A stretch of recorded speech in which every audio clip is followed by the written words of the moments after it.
Marvel Rivals has somehow managed to start one of the worst and dumbest debates I've seen in gaming this entire year, right? And you might be wondering, oh, what is it? Please tell us, V. Please tell us, what is this debate that everyone is doing that seems to have the community in an uproar? And I'll tell you, apparently NetEase is racist, right? And why is NetEase racist? Because black characters don't get as many skins as the other characters in the game. Keep in mind, I think the fact that there's only literally 3.5 black characters in the game is a bigger issue than those characters not getting skins. Now, before anyone starts typing a dissertation in the comments, let me make something crystal clear, right? I'm not saying Storm shouldn't get more skins. I'm not saying Black Panther shouldn't get more skins. In fact, later in this video, I'm going to argue that NetEase is possibly making a mistake by not investing more into those characters. But that's a completely different conversation from accusing an entire development studio of racism. Because if you're going to throw around a claim that serious, you need evidence, not assumptions. Right? The argument usually goes something like, Storm barely gets skins, Black Panther barely gets skins, therefore NetEase is racist. And that's where I gotta stop you, buddy. Because you skipped the most important step of forming a conclusion. You've pointed at the outcome, and you assumed the motive. Not the same thing. If I walk outside and the ground is wet, I can conclude the ground is wet. But I can't conclude that it rained. Unless it did rain. Maybe it did rain. Maybe a sprinkler turned on. Maybe someone washed their car. Maybe a fire hydrant burst. The observation is what allows you to come to your educated conclusion. The observation is real. The explanation of the event, or rather the conclusion that you came to, still has to be proven. And the exact same logic applies here. The observation is these characters receive fewer skins. Okay, now prove why. Because they're racist isn't automatically the answer just because you don't like the outcome. So let's think about this perspective from the perspective of literally any business on earth. Imagine you're running a live service game. Every cosmetic costs money to make. You have the concept artists, character artists, animators, VFX artists, sound designers, marketing, quality assurance, localization. All of that costs money before a single player ever buys the skin. So every time your team decides which character gets the next cosmetic, they're asking one question. Which character is most likely to make that money back? That's not racism. That is literally business 101. It's the same reason movie studios greenlight sequels to successful movies instead of remaking films that lost money. It's the same reason restaurants keep popular menu items. It's the same reason clothing companies restock products that actually sell. Businesses chase demand, right? Now I know the response. Storm is one of Marvel's most popular characters. Okay, that's in the comics. Comic popularity and game popularity are not the same thing. People don't buy skins because they like Storm in the comics. People buy skins for the characters that they actually play, right? Like, take me for example. I'm not gonna go buy a Spider-Man skin because I don't play Spider-Man. That would be a waste of money. I'm not gonna go buy a Deadpool skin because I don't play Deadpool. That would be a waste of money. My buddy Joel, who used to play Storm, he bought her skins, but now, or rather he bought a skin. He doesn't play Storm anymore, and he didn't buy the rest of her skins. Why? Because it would be a waste of money to buy the skins for a character that you don't play, right? Those are completely different markets, and Luna Snow is a perfect example of this. Before Marvel Rivals, she wasn't anywhere near Spider-Man, Wolverine, Iron Man, Hulk, Black Panther, Storm in terms of comic popularity. She still isn't, by the way. Yet, in Marvel Rivals, she's become one of the game's highest, biggest stars because people enjoy playing her. Gameplay creates popularity within Marvel Rivals, sometimes even more than decades of comic history. And the opposite can happen too. A character can be an absolute Marvel icon and still have a relatively small player base because players don't enjoy their kit. Live service games live service games don't care who sold the most comics in 1998. They care who is getting picked in 2026. Who's getting played, who's getting streamed, who's getting skins purchased. Because those are the numbers paying for the next update. And let's use Storm as an example. I'm gonna put my proof of this up on the screen, by the way. Storm averages around a 1% competitive pick rate across PC and console across all ranks. The average of her pick rate is 1%. Out of every 100 competitive players, roughly one of them is playing Storm. Now multiply that by 1,000. Exactly. It's a very small number playing Storm. Now let's turn that into something everyone understands, right? Imagine you own a bakery. Every morning you put brownies and carrot cake on the display. I'm choosing those because I like both of those. I just ate a pan of brownies. I just had a slice of carrot cake actually, like 2 days ago. But yeah, let's say every morning you put brownies and carrot cake on the display case, right? At the end of the day, 99% of your customers buy brownies. 1% of them buys carrot cake. The next morning, what are you making more of? Brownies, obviously, right? You're not gonna make less carrot cake. You're gonna keep making the same amount of carrot cake. And that's what Marvel Rivals is doing, whether you want to admit it or not. The reason that the Storm skins have stayed the same amount, the reason the Black Panther skins have stayed the same amount, is because, contrary to what you may think, Black Panther and Storm, before the Season 9 overhaul, didn't have that big of a pick rate. Now, Black Panther may end up getting some more skins because his pick rate has skyrocketed.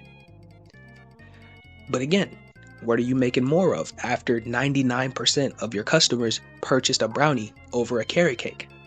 You're making more brownies and you're keeping the amount of carrot cake the same. Obviously, not because you secretly hate carrot cake, but because you have an agenda, or not because you have an agenda against carrot cake, but because that's what your customers buy. They buy brownies, right? Now imagine someone walks into your bakery and says, you need to stop making brownies and start making more carrot cake. You ask why, and they respond, because I like carrot cake. Cool. You like carrot cake, but almost nobody is buying the carrot cake. You're not making more brownies because you dislike carrot cake. You're making more brownies because that's where the demand is. That's exactly how live service games work. If Luna Snow and Invisible Woman, or whoever else consistently generates the highest cosmetic sales, NetEase has, they have every financial incentive to prioritize those characters. Not because of race, because they're paying NetEase's bills, right? Now, before somebody clips that, probably, I'm not big enough to get clipped yet. But anyways, before anyone tries to say I'm defending NetEase, let me stop you right there, okay? Please, let me stop you right there. Because here's where I actually think the criticism of NetEase becomes interesting. And ironically, it's not about racism at all. Now, here's where I think the criticism of NetEase has some merit. Just because something makes the most sense today doesn't mean it'll be the smartest decision tomorrow, right? If Spider-Man, Invisible Woman, Luna Snow, and let's throw another character in there, Wolverine, for example, are your biggest money makers, then yeah, making skins for them is the safest business decision. You already know that those skins will sell. You already know there's a massive audience waiting to buy them. From a short-term perspective, that makes perfect sense. But eventually you'll start running into diminishing returns. How many Spider-Man skins is one player realistically gonna buy before they start saying, I think I'll skip this one, right? Meanwhile, you have entire communities of players who've been waiting months or maybe even a year, or maybe the entire lifespan of the game for a single cosmetic for their favorite character, right? Those players have money. Those players want to spend it. But NetEase hasn't given them anything to buy. And that's why I think there's a legitimate argument that NetEase is leaving money on the table. Just because, or because skins don't just capitalize on popularity. Sometimes they do create it. They sometimes they do create the popularity. And I've seen some people like bring up Black Widow's summer skin as an example. Black Widow was already popular before the skin. She already had the pick rate before the skin, simply because people picked her as a throw pick, right? That's why Black Widow had the pick rate that she did before. The summer skin did increase the pick rate, but she already had the pick rate because people chose her as a throw pick. She already had the popularity. For the wrong reason, granted, but still, right? We've seen this happen in practically every live service game. A character gets an incredible skin, creators start making videos on the skin talking about how good it is. People who have never touched that character suddenly try out the character. The skin trends on social media, the player base grows, the character becomes more popular than they ever were before. The cosmetic didn't just follow the popularity, it helped create it, right? So if I personally were running Marvel Rivals, I'd probably dedicate most skins to the characters that consistently sell, but I would also make sure every so often a less popular character, a less picked character, gets something incredible. Not because I'm trying to check a diversity box, not because I'm trying to satisfy people, not because I feel morally obligated, because it's a smart investment. You're growing more characters into profitable ones instead of relying on the same handful of cash cows forever. That's a real that is a real business decision that businesses make all the time. But notice how that conversation is different from saying NetEase is racist. And the best way I can put it, one of those things is a debating strategy. The other one is accusing people of racial prejudice. An entire gaming studio at that. Those are completely different claims in completely different ballparks.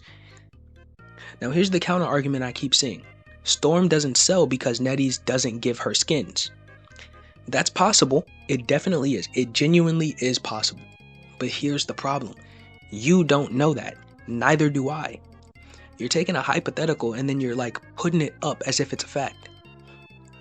It's equally possible that previous Storm cosmetics underperformed, which is why NetEase slowed down the production.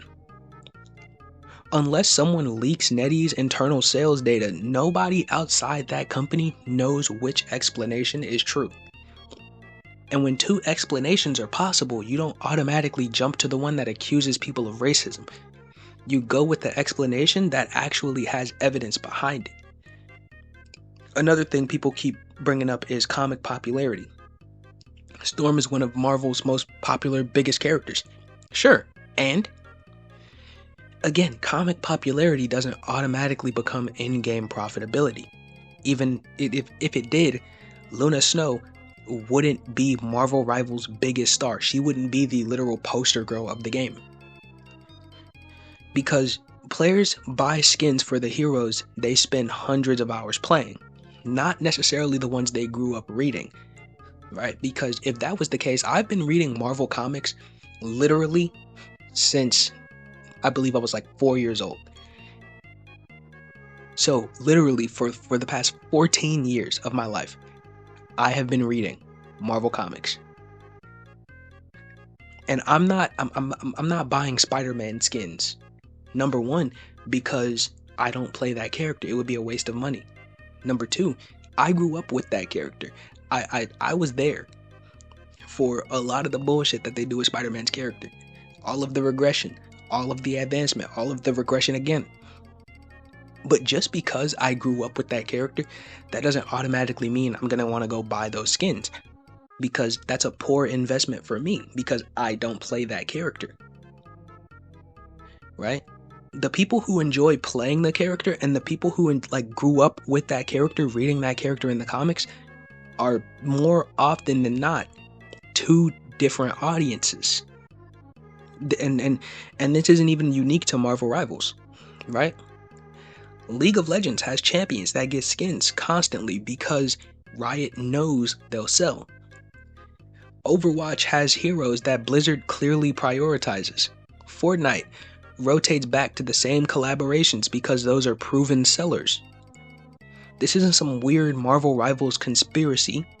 It's literally how live service games have operated for years. Does that mean they're always making the best decision? No. Like I said, I actually think NetEase could benefit from investing more into underrepresented characters. But that's an argument about maximizing long-term growth, not about racism. Not about racism, not about that, not at all. And that's really my biggest issue with the entire conversation. People have started treating it I don't like this business decision, and this business decision is racist, like they're interchangeable, and they are not. You can criticize NetEase for focusing too heavily on the same characters. You can argue Storm deserves more attention. You can argue Black Panther deserves more attention. You can argue Blade deserves more attention. You can argue that diversifying skin releases would make the game healthier over the next 5 years. Those are all legitimate opinions. But if you're going to accuse an entire development team of racism, you need more than an uneven you need more than an uneven skin count. You need evidence that the race itself is driving the decision. Internal communications, whistleblowers, sales data showing Black characters perform just as well but are intentionally ignored. Something, anything at all. Because without that, you're not proving motive. You are assuming the motive. And that's a dangerous habit to get into, whether we're talking about video games or anything else. So here's my position. Do I think Storm should get more skins? Absolutely. I'm not against it. Do I think Black Panther should get more skins? Absolutely. I'm not against it, even though I'm going to continue banning that character in my ranked lobbies, because who do you think you are playing Black Panther in my lobby? Sure, give him more skins. You're never going to get to see him if you're in a lobby with me, though. Do I think NetEase might actually make more money in the long run by investing in less popular characters? Honestly, yeah. But do I think the current skin distribution is evidence that NetEase is racist? No, not even close. Because following the money is not the same thing as prejudice. And if we're going to throw around accusations as serious as racism, we should probably demand something a little stronger than this character didn't get a costume. That's not evidence. And I want all of you watching this video, if you're even watching this video, I might cut it up into shorts. That's not evidence. That is speculation. And those two things are not the same. Okay, now, with that being said, if you watch this video, please, if you watch it to the end at least, please give it a like, comment to boost it up in the YouTube algorithm so more people can see this, because I actually like having these type of discussions. I quite enjoy it. I have a Discord server that you can join if you'd like, if you want to communicate with me personally, because most of the time, I'm not gonna lie, and even though I intend on reading my YouTube comments, sometimes I just don't see them. So yeah, if you want, you can join my Discord server. The link to that will be in the description. Please join. Please join my Discord server. I need more members. Alright? Thank you, baby. I love you. I'm never doing that again, yo. I'm done. I'm never doing